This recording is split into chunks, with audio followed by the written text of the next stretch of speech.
हिमाचल प्रदेश में प्राकृतिक आपदा के चलते देखिए बड़ा नुकसान हुआ है। ये मसला भी इस बार मानसून सेशन में काफी गरमाया हुआ है, लेकिन इसके साथ ही साथ बेरोजगार युवा भी विधानसभा के बाहर पहुंचे हैं घेराव करने के लिए, क्योंकि रिजल्ट अभी तक इनके घोषित नहीं हो पाए हैं। आज ये बड़ा सवाल करसोग से विधायक दीपराज जी की ओर से लगाया गया है। सर, बेरोजगार युवाओं को लेकर आपने सवाल पूछा है कि कब तक ये परीक्षाओं का परिणाम घोषित होगा, क्या कहेंगे? सबसे पहले तो मैं आपको बताऊं, जो ये आपदा आ रखी है, मुझे तो ये लगता है कि ये दूसरी आपदा है वर्तमान सरकार बनने के बाद। पहली आपदा मैं कहूंगा कि जो इतने प्रदेश के, जो हमारा प्रदेश का जो भविष्य है, जो युवा है, एक तो उनकी उम्र बीतती जा रही है, और एक टेस्ट निकालने के लिए मैं खुद पहले जो है, मैं भी इंजीनियरिंग का स्टूडेंट हूं, मैंने भी गवर्नमेंट जॉब का टेस्ट क्वालिफाई किया है, मैं भी गवर्नमेंट जॉब छोड़ के आया हूं, तो मुझे पता है कि एक टेस्ट को पास करने के लिए कितनी मेहनत करनी पड़ती है। बच्चे दिन रात मेहनत करते हैं, घर परिवार से दूर रहते हैं, और एक टेस्ट क्वालिफाई करने का एक स्पेसिफिक एज ग्रुप रहता है कि आपको एक पर्टिकुलर, एक स्टूडेंट का एक माइंड रहता है कि मुझे इस पर्टिकुलर एज ग्रुप में जो है सेट हो जाना है। नहीं तो अगर एज ज्यादा हो जाती है तो वो समाज में भी एक तो इस तरह से देखा जाता है, हीन भावना से उन लोगों को देखा जाता है। ये एक प्रैक्टिकल स्थिति है, आप खुद पढ़े लिखे हैं, आप मुझे बताएं, क्या मैं सही बात नहीं कर रहा? और उसके अलावा हमने देखा कि जब से सरकार बनी है, ये बस युवाओं को जो है भ्रमित करती जा रही है कि आज निकालेंगे, कल निकालेंगे। मेरे पास कई बच्चे आते हैं, कई मैसेजेस करते रहते हैं, जो आईटी के बच्चे हैं, चारटीसी के हैं, ड्राइंग मास्टर है। अभी जो इन्होंने ये कोविड में जो ये मल्टीटास्क के, कोविड के समय में जो बच्चे लगाए थे, उनके लिए भी इन्होंने नोटिस दे दिया है। तो ये जो वर्तमान सरकार है, इन्हें कुछ नहीं आता है, ये बस ठगने का काम कर रहे हैं, इनका रोने धोने का काम है। और दूसरी बात है कि ये नालायक और नौसिखिए हैं, क्योंकि अगर ये कुछ पॉलिसी बनाएंगे तो तब ना, जब ये उतनी समझ होगी। इनमें उतनी समझ ही नहीं है, ये बस इस बात को टालते रहेंगे एमपी चुनाव के बाद, और इसी तरह से ये 5 साल निकालेंगे। लेकिन पिछले कल तो सीएम सुक्खू की ओर से ये स्पष्ट किया गया है कि कौन कौन से पोस्ट कोड ऐसे हैं जिनका अभी प्रोसेस जारी है, और विजिलेंस जांच जिन पोस्ट कोड पर चल रही है। क्या आपको नहीं लगता है कि अगर बाद में एक बड़ा बल्क सामने आता है जहां पेपर लीक हुआ होगा, तो फिर इन्हें रद्द करने जैसी स्थिति सामने आएगी, और वही बेरोजगार युवा जो अभी मांग कर रहे हैं कि कंडीशनल नियुक्ति दी जाए, इन्हीं की ओर से विरोध जताया जाएगा?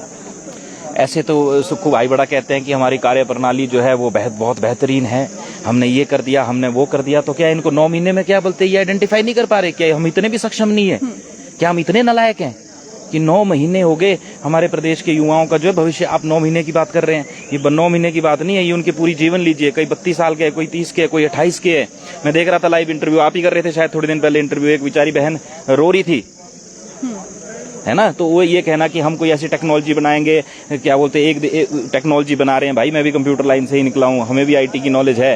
कोई एक सॉफ्टवेयर बनाने में, बड़े से बड़े ऐसे सिस्टम बनाने में ज्यादा 1.5 महीना लगता है। अगर आप नहीं बना सकते, हिमाचल प्रदेश ऐसे भी इतना सक्षम है ही नहीं कि वो आईटी में अपना ऐसा इनबिल्ट करे। मैंने उसका भी प्रश्न लगाया विधानसभा में, तो कहीं बाहर से हायर कर लो, क्यों इन लोगों को इतना तंग करना है? भाई, ये कुछ नहीं करने वाले हैं, ये बस ठगने वाले हैं। तो सुझाव आप क्या देंगे? आपको लग रहा है कि कंडीशनल नियुक्ति दे दी जानी चाहिए इन बेरोजगार युवाओं को? हम तो पहले दिन से कह रहे हैं, मैं तो पहली बार कहा था कि दे दी जानी चाहिए, पर इनकी मंशा ही नहीं है। एक मंशा होती है ना किसी की सेवा भाव की, कांग्रेस की तो मंशा ही ये रही है जब से देश आजाद हुआ है कि हमारे देश में लोग अनपढ़ रहे और ताकि वो ज्यादा नौकरियां ना मांगे। अब नौकरियां का लालच तो इन्होंने प्रदेश के युवाओं को दे दिया।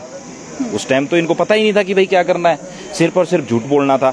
अब हम तो ये भी नहीं, मैं तो ये भी नहीं कह रहा हूँ कि चलो ठीक है आप नए रखो, वो तो पॉसिबल ही नहीं है, वो तो ये कर ही नहीं पाएंगे।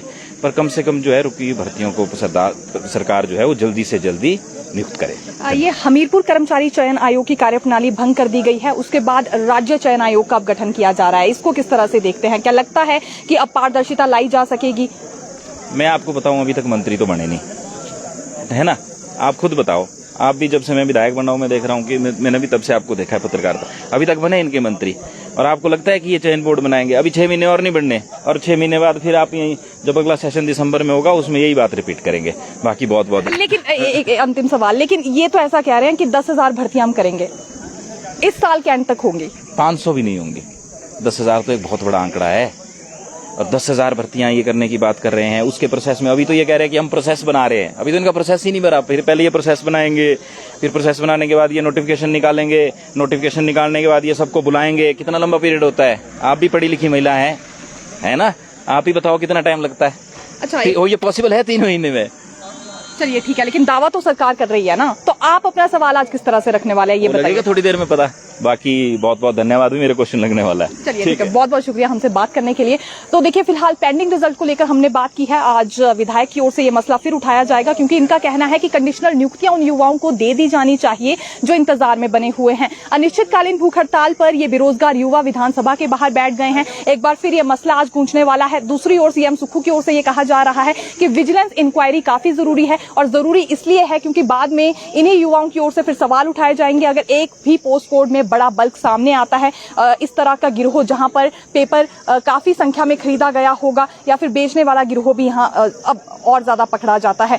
तो फिलहाल आज क्या कुछ इस मसले को लेकर होगा, बिल्कुल जानकारी हम आपको देंगे। साथ ही साथ आज के शेड्यूल को लेकर भी बात बता देते हैं, क्योंकि देखिए ये पेपर लीक से संबंधित मामला तो गूंजेगा ही, लेकिन साथ ही साथ लोक सेवा आयोग के अधिकारियों पर भी बात आने वाली है कि आखिरकार इतना ज्यादा सुस्त रवैया क्यों है, अभी तक इन पोस्ट कोड्स का रिजल्ट घोषित क्यों नहीं हो पाया है। और दूसरी बड़ी बात यह है कि सरकारी संकल्प जो कि इससे पहले सीएम सुक्खू की ओर से लाया गया था, उसे पिछले कल ही पास कर दिया गया है। हालांकि विपक्ष की ओर से यह कहा जा रहा है कि उन्होंने कोई भी ऐतराज इस पर नहीं जताया है। वो बिल्कुल चाहते हैं कि हिमाचल प्रदेश में राष्ट्रीय आपदा घोषित हो, लेकिन यह भी जरूरी है कि केंद्र सरकार को भी इसका क्रेडिट वर्तमान सरकार दे। फिलहाल कोई भी क्रेडिट वो नहीं दे रही है। अभी तक जो अतिरिक्त 200 करोड़ भी आए हैं उसका भी कोई उल्लेख यहाँ पर वर्तमान सरकार की ओर से नहीं किया जा रहा है, कोई जानकारी नहीं दे रहे हैं सीएम सुक्खू। तो इस बात पर उन्होंने आपत्ति जताई है। फिलहाल अब ये जो सरकारी संकल्प पिछले कल पास हो गया है, इसे किस प्रकार से केंद्र के समक्ष रखा जाता है, और क्या हिमाचल प्रदेश में राष्ट्रीय आपदा घोषित हो पाएगी, इस वक्त का ये सबसे बड़ा सवाल बना हुआ है।